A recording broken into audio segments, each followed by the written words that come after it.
के लिए आए। फिर पापा ने देखा तो पापा कहते एज भी ज़्यादा है और नज़र भी नहीं आता। फिर इनके घर वाले हमारे घर गए, फिर आना जाना लगा रहा, बात हुई, अंडरस्टैंडिंग हुई, इनसे मेरी बात हुई। तो फिर मेरे दिल में भी खुदा खुफी आई। अच्छी ज़िंदगी मेरी गुजर रही है, मेरा ख्याल रखती हैं, मैं उनका ख्याल रखता हूँ। अल्लाह पाक ने बेटी भी दी है मुझे, 17 माह की बेटी हो गई मेरी, तो अच्छी ज़िंदगी गुजर रही है। अस्सलाम वालेकुम नाज़रीन, आपका मेज़बान आबिर रहमत आपकी खिदमत में हाजिर है। नाज़रीन, कुछ दिनों पहले एक वीडियो वायरल होती है जिसमें यह बताया जाता है कि एक कम उम्र लड़की जिसकी उम्र 20 साल है और एक ऐसे इंसान से शादी करती है, एक ऐसे शख्स से शादी करती है कि जिसकी उम्र 40 साल है। लोग इनको तानो तशनी का निशाना भी बनाते हैं और हैरान कुन बात यह है, सवाल भी उठाते हैं और ये भी इनसे सवाल करते हैं मोहब्बत की शादी की है, क्यों की है। इस तरह के सवाल करके इनके दिल काफ़ी दुखी करते रहे हैं। हत्ता कि हमारे यूट्यूबर जो कम्युनिटी के लोग हैं वो भी इनको काफ़ी दुखी करते रहे और इनके घर वालों का ये कहना है कि हम इस हवाले से बड़े रंजीदा हैं कि जो लोग आते हैं वो इस तरह के सवालात करते हैं कि जिसकी वजह से हम बहुत ही ज़्यादा गमज़दा भी हैं, गमगीन भी हैं, गमज़दा भी हैं और गमगीन भी हैं और ऐसे लोगों को अच्छा नहीं समझते।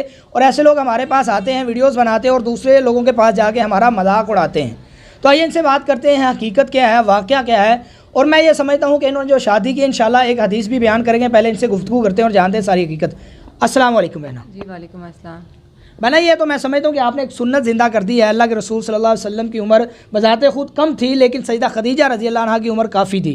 गालिबन ये 20-25 साल का फ़र्क था और आप सब वसल्लम ने उनसे शादी की। लोगों ने इसको बड़ा सराहा था, लेकिन आपको तानो तशनी का निशाना क्यों बनाया जाता है, इसकी क्या वजह है? जी बिल्कुल, वो कहते हैं आपकी कम एज है, आपके हस्बैंड की ज़्यादा एज है, उनको नज़र भी नहीं आता। तो मैं कहती मैं अल्लाह ताला ने मुझे अगर दिया तो मैं उनकी आंखें बन गई हूँ, इसकी वजह से मैं शादी की। उनको नज़र नहीं आता तो मैं उनके इसके साथ इसलिए शादी की कि मैं उनकी आंखें बंद की, उनका साथ, उनका सहारा बनूँ। तो इसकी वजह से मैंने इनसे ये शादी की थी। और शादी भी ऐसी हुई थी कि मेरी नंद है, उनके बच्चों को मैं पढ़ाती थी। तो उन्होंने कहा कि ऐसे ऐसे मेरे भाई उनको नज़र नहीं आते, आपके भी पाँव का मसला है, तो आप अपने ना घर वालों से बात करें। मैंने घर वालों से बात की, मेरे पापा इनको देखने के लिए आए। फिर पापा ने देखा तो पापा कहते एज भी ज़्यादा है और नज़र भी नहीं आता। फिर इनके घर वाले हमारे घर गए, फिर आना जाना लगा रहा, बात हुई, अंडरस्टैंडिंग हुई, इनसे मेरी बात हुई। तो फिर मेरे दिल में भी खुदा खुफी आई, चलो कुछ नहीं होता, इनको नज़र नहीं आता, चलो मुझे आता है। काफ़ी लड़कियाँ जिनकी शादी नहीं होती, बहुत एजड हैं, खूबसूरत हैं, तो उनके भी रिश्ते आते हैं लेकिन शादी नहीं हो पाती। फिर मैंने कहा चलो मेरे में भी मसला है, तो जो रिश्ता आगे उसको कबूल किया जाए, इसलिए हमने ये मतलब कि ये फ़ैसला हुआ था। यानी नाजरीन, ये शादी कोई लव मैरिज नहीं थी या कोई मजबूरी नहीं थी, बल्कि ये खुदा खौफी और रहम करते हुए एक दूसरे पे कि अल्लाह ताला ने अगर इनको नाकिस रखा है तो मैं भी इस हवाले से इनका साथ देती हूँ। आइए इनसे बात करते हैं और जानते हैं कि 40 साल उम्र हो चुकी थी, अभी तक शादी क्यों ना हुई और क्या इनका ये नाबीनापन इनकी राह में रुकावट था, और अगर इन्होंने शादी की है तो इनको ये किस नज़र से देखते हैं। अस्सलाम वालेकुम सर। वालेकुम सलाम। सर, आपकी 40 साल उम्र हो चुकी थी, शायद आपको लोग समझते नाबीना इसलिए रिश्ता ना हो सका, तो अब आपने इनसे शादी की है तो कैसा लगता है आपको? मैं शादी, क्योंकि मेरे 5 बहन भाई थे, उनकी शादी हो गई हुई थी, तो उसके बाद 8 से 10 साल तक मैं ऐसे ही रहा। रिश्ते आते थे लेकिन नज़र की वजह से इशू बनता था, तो फिर मैं मायूस हो गया। मैंने फिर ये जेन से निकाल दी कि मेरी शादी नहीं होगी। ये अल्लाह तवक्कल, ये मेरी सिस्टर के बच्चे पढ़ाती थी, वहाँ से ये सिलसिला चला है।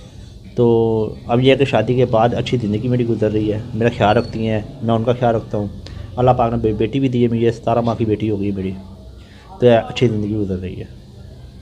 यानी इन्होंने आपके साथ शादी करके जहां अपने ऊपर एहसान किया है, खुदा खौफी की है, तो आप इसको किस नज़र से देखते हैं कि यार इन्होंने अपनी ज़िंदगी मुझ पर तबाह कर दी या मेरी ज़िंदगी बना दी, अपनी भी ज़िंदगी बना दी, क्या समझते हैं अब आप? भाई यही समझने कि मैंने इसको मैंने अपनी ज़िंदगी बना लिया हुआ है कि ये बीवी का इन्होंने अच्छा किरदार अदा किया है और नेकी की है मेरे पे।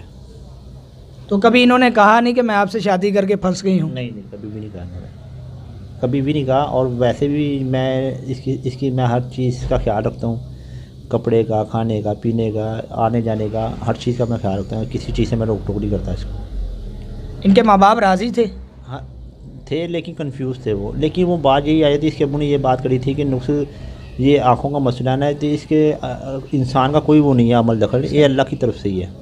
तो नुक्स आपके अंदर है तो नुक्स मेरी बेटी के अंदर भी है, इसलिए वो फिर उनसे ना हमारा रिश्ता हो गया था। कोरोना में हुआ था, वो भी घर के 4 बंदे थे, वो फिर हमारा घर में निकाह कर दिया था। फिर वलीमा हमने कुछ 4 महीने बाद किया था कोरोना के बाद।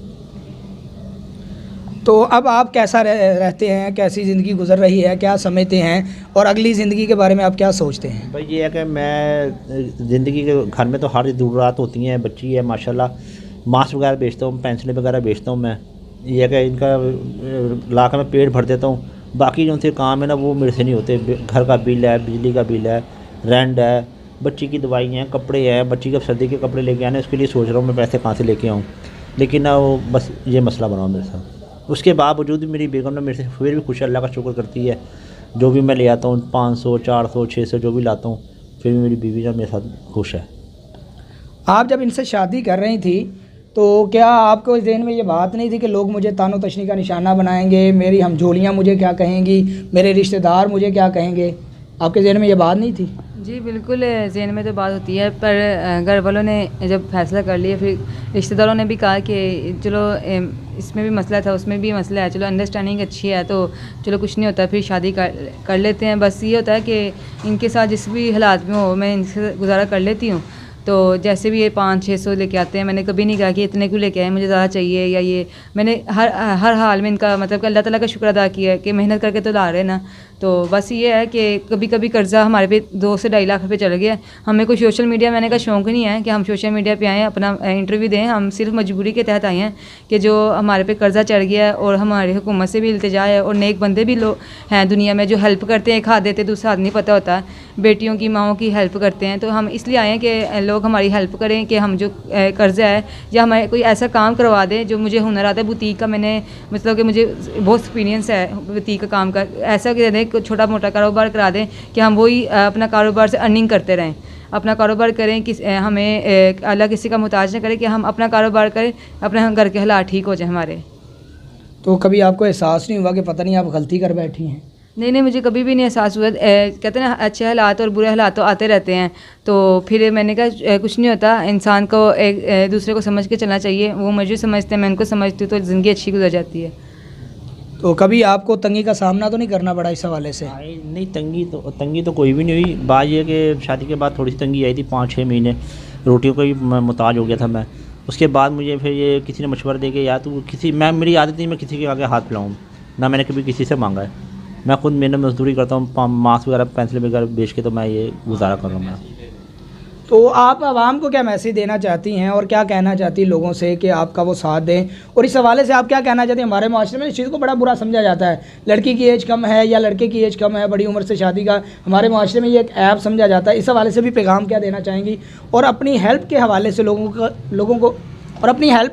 लोगों को क्या पैगाम देना चाहेंगे आप? जी बिल्कुल, मैं ये कहना चाहूँगी कि कोई कम ज़्यादा एज का नहीं होता। इंसान को अंडरस्टैंडिंग होनी चाहिए, देखना चाहिए दिल का कितना अच्छा है, सीरत का कितना अच्छा है, वो आपके साथ दे सकता है। आजकल यंग एज में जो शादी करते हैं वो चंद दिन रहती है शादी। तो ये होता है, ये जो मेरे पापा कहते हैं जो 40 साल का होता है ना मर्द, वो मैच्योर होता है, वो सही असल मर्द होता है जो 40 साल का होता है। तो इसलिए यही बात होती है कि आप अपने जैसा भी रिश्ता आ गया उसको देखें, जाने, फिर उसको आपके लायक है तो उससे आप शादी करें। कम एज ज़्यादा एज नहीं देखी जाती, ये नसीब की बात होती है। और हेल्प के वाले से ही कहना चाहती है कोई हमें ऐसा कारोबार करा दे जिससे हम अपने घर के हालात, रेंट वगैरह, बिल वगैरह आसानी से दे सके। और हमारी कोई नेक नीयत से हेल्प करना चाहता है तो हमसे कॉन्टैक्ट करे। कोई ये बैठ कॉल ना करे, ये लारेबाजी ना लगाए कि हमें आपको पैसे दे दिए देख लें, तो वो फेक होता है सब कुछ। ऐसे कॉल ना ही, वो कॉल करे जो हमारी वाकई में हेल्प करना चाहते हैं। अब तक जो लोग आपके पास आए थे, क्या किसी की तरफ से मदद हुई आपकी? नहीं, हमारी तो किसी की तरफ से मदद नहीं हुई। 1-2 दफ़ा कॉल आई है कि हम आपकी हेल्प करें, आपके नंबर पे पैसे हमने सेंड कर दिया। जब हम लेने जाते हैं बैंक वगैरह में, कहते हैं ये तो फेक है, आपको कोई पैसा नहीं आया, ये तो सब झूठ है। तो ऐसे ही वो कॉल्स करते हैं, हेल्प वगैरह कोई नहीं करते, बस ऐसे मतलब कि कॉल करके कहते हैं हमने आपको नंबर दे दिया तो आप पैसे जाकर निकाल लें। तो ऐसे हम उनसे गुजारिश करते हैं कि ऐसा मैसेज ना किया करें। अगर पैसे देने हैं तो अल्लाह की रज़ा के लिए दें, कि हमारा मजाक ना बनाएं और हमारे साथ ऐसे फ्रॉड ना किया करें। तो नाज़रीन, आपने ये गुफ्तगू सुनी है, माशाल्लाह ये एक सुन्नत इन्होंने ज़िंदा की है और लोगों ने इनको मजाक का निशाना बनाया और इस तरह बनाया कि वीडियोस तो बना के जाते हैं, हेल्प कोई नहीं करता, धोखाधड़ी से ये काम लेते हैं, अपना काम निकलवाते हैं। और इनका ये कहना कि हमारी हेल्प की जाए, हेल्प ये है कोई ऐसा काम करवा दिया जाए कि जिससे ये हमारा घर चल सके, हमें जो रेंट है, बिजली के बिल हैं, वो पे करने में आसानी हो। तो इसी के साथ अपने मेज़बान आबिर अहमद को इजाज़त दीजिए और देखते रहिए सोशल स्टोरीज।